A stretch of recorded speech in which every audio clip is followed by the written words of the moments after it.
अस्सलाम वालेकुम जी, मेरा नाम फसीर रहमान है, इंस्पेक्टर ट्रैफिक में हूँ। तो ये आईजी साहब के हुक्म से स्क्वाड बना है बैगर्स के ख़िलाफ़ और लावारिस जो हैं अफराद उनके ख़िलाफ़। तो तकरीबन 26/6 को ये स्क्वाड बना है।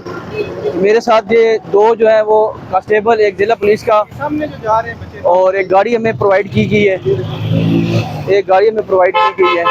तो इसमें हम जो है डेली बेसिस पे ये बैगर्स के ख़िलाफ़ कार्रवाई करते हैं मुख्तलिफ इलाकों में। तो कार्रवाइयाँ जारी हैं जी, इंशाअल्लाह अफसाने बालग के हुक्म की तामील हो रही है।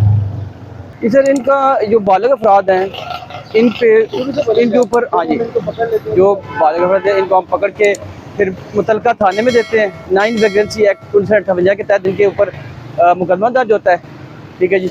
और जो छोटे बच्चे हैं उनको हम चाइल्ड प्रोटेक्शन में और काशाना में, और जो बूढ़े अफराद हैं उनको ओल्ड एज होम में ट्रांसफ़र करते हैं जी।